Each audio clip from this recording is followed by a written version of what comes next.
नमस्कार, मेरा नाम है मीनाक्षी रजत और आप देख रहे हैं इंडिया डेली जम्मू कश्मीर।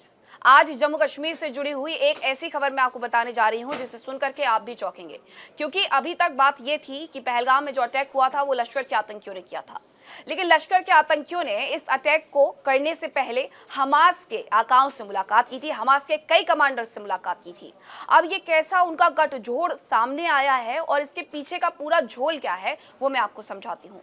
आपको याद होगा कि 22 अप्रैल 2025 की तारीख थी, पहलगाम में अटैक होता है, धर्म पूछ करके लोगों को निशाना बनाया जाता है, 26 लोगों की जान चली जाती है और इसके बाद खुलासे भी होते हैं कि लश्कर ने इस पूरे हमले को अंजाम दिया है।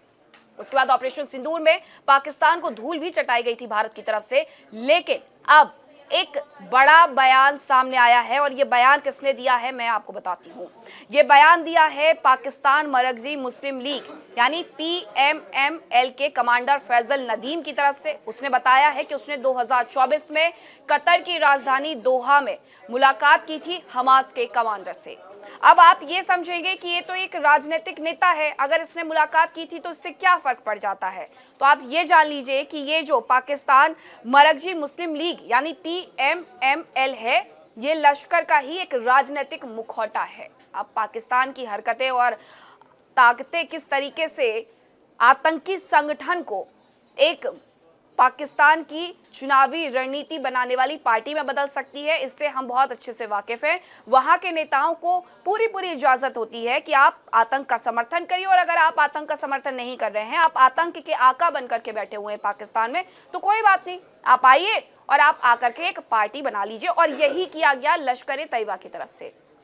इनकी तरफ से ऐसा एक मुखौटा ओढ़ा गया था जिसे इन्होंने नाम दिया पाकिस्तान मरकजी मुस्लिम लीग। अब इसके कमांडर फैजल नदीम ने बताया है कि 2024 में कतर की राजधानी दोहा में उसने मुलाकात की थी किससे? हमास के वरिष्ठ नेताओं से। वरिष्ठ नेता ये पाकिस्तान के लिए है, लेकिन दुनिया भर के लिए हमास के ये लोग आतंकवादी हैं। इन लोगों से मुलाकात पाकिस्तान के एक आतंकवादी संगठन ने की थी। अब दो आतंकवादी संगठन एक साथ आए, पाकिस्तान का आतंकवादी संगठन और साथ ही फिलिस्तीन में जिस तरीके से सक्रिय है हमास, जिसे आतंकवादी संगठन कहना गलत नहीं होगा, वो दो आतंकवादी संगठन के सामने आने के बाद और ये रिपोर्ट सामने आने के बाद दरअसल सुरक्षा एजेंसियां खासी चौंकी हो गई हैं और उनकी चिंताएं भी बढ़ गई हैं। अब इस पूरी मीटिंग में दरअसल दोहा में हुआ क्या था वो मैं आपको बता देती हूँ कि क्या कुछ इनकी जो नजदीकियां थी उसके बारे में बताया गया है और इस नेता की तरफ से और क्या जानकारी दी गई है कि किस तरीके से उसने फैजल नदीम ने मुलाकात की और उसके साथ कौन मौजूद था, ये भी जानिए आप।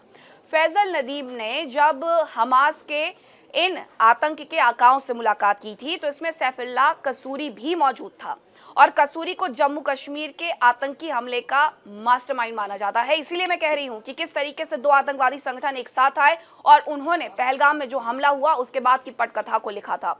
हमास से जब दोहा में मुलाकात हुई थी ये LET की, तो उसके बाद क्या हुआ, उसमें कौन मौजूद था, फिर से एक बार जान लीजिए। इसमें मौजूद था सैफुल्लाह कसूरी जो कि पहलगाम हमले का मास्टरमाइंड है, वो भी दोहा में मौजूद था उस मीटिंग के दौरान। अब नदीम ने यह दावा किया कि दोनों की मुलाकात हमास के वरिष्ठ नेता खालिद मशाल से हुई है। खालिद मशाल इसका नाम बताया गया है जिससे इन्होंने मुलाकात की है। भारतीय एजेंसियों के लिए ये एक अहम सबूत भी है कि किस तरीके से हमास से जाकर के इन आतंकियों ने मुलाकात की और उसके बाद पहलगाम हमले की जो पूरी पटकथा है वो लिखी थी। हालांकि ये कोई पहली तस्वीर नहीं है, इसके पहले भी हमने बहुत सारी तस्वीरें आपको दिखाई है हाफिज सईद के बेटे तलहा सईद के साथ किस तरीके से जो हमास के कमांडर है, हमास के जो आतंकी है, वो आकर के न केवल मुलाकात करते हैं बल्कि उनका फूल माला पहना करके स्वागत किया जाता है और इतना ही नहीं, उनके लिए जश्न तक रखा जाता है। तो पाकिस्तान के आतंकी की एक और तस्वीर सामने आई है, उनका चेहरा एक बार फिर से बेनकाब हुआ है कि वो किस तरीके से भारत को आतंक में झोंकने के लिए अब हमास का कहीं ना कहीं सपोर्ट ले रहे हैं। ये मुलाकात जब हुई थी तो एक सार्वजनिक कार्यक्रम में हुई थी जहां नाजी जहीर मुख्य अतिथि के रूप में मंच पर मौजूद था, ये जानकारी भी मिली है। और इतना ही नहीं, इसके बारे में और मैं आपको बताऊं कि ये नाजी जहीर और लश्कर कमांडर राशिद अली संधू की जो मुलाकात हुई उसे लेकर के बहुत ज्यादा खबरें आई थी, सोशल मीडिया पर ये फ्लोट हो रही थी, लेकिन अब ये पुख्ता हो गई है कि मुलाकात पाकिस्तान के गुजरांवाला में हुई थी। यानी एक तरफ पाकिस्तान के आतंकवादी जाकर के दोहा में हमास के आतंकियों के साथ मुलाकात करते हैं, उसके बाद हमास के आतंकी आकर के पाकिस्तान में जगह जगह पर जाकर के इन लोगों से मुलाकात करते हैं, जिसमें तस्वीरें गुजरांवाला से भी सामने आई थी। अब ये पूरी तरीके से स्पष्ट हो गया है कि पहलगाम हमले की जो पटकथा है, उसका जो मास्टरमाइंड है कसूरी, वो किस तरीके से जाकर के दोहा में आतंक के आकाओं से मिला था। अब मैं आपको बताऊं कि अंतर्राष्ट्रीय मंचों पर इस मामले को उठाया जा सकता है और बिल्कुल उठाना चाहिए। यूएन में इस मामले को उठाया जा सकता है। पिछले दिनों आपने देखा था यूएन में किस तरीके से ऑपरेशन सिंदूर को लेकर के भारत की तरफ से पाकिस्तान को करारी फटकार लगाई गई थी। उसके द्वारा जो झूठ फैलाया जा रहा है उससे उसे रूबरू करवाया गया था। अब ऐसा हो सकता है कि यूएनएससी में फिर से इस मामले को उठाया जाए और बताया जाए कि किस तरीके से भारत को नुकसान पहुंचाने के लिए अब पाकिस्तान के आतंक हमास के साथ मिल रहे हैं। और इतना ही नहीं, इसके लिए बाकायदा हो सकता है कि एक्शन टास्क फोर्स, जो फाइनेंशियल एक्शन टास्क फोर्स है यानी FATF और अन्य वैश्विक मंचों पर इस बात को उठाएं और FATF से ये कहा जाए कि पाकिस्तान को ग्रे लिस्ट में डालो ताकि इन्हें किसी भी तरीके की कोई मदद ना मिले और ये आतंक को समर्थन ना दे पाए। तो ये खबर थी जिसके बारे में आपने समझा, जाना कि किस तरीके से हमास के आकाओं से, आतंकियों से मुलाकात करके पाकिस्तान में बैठे हुए आतंकियों ने भारत की पहलगाम हमले को अंजाम दिया था।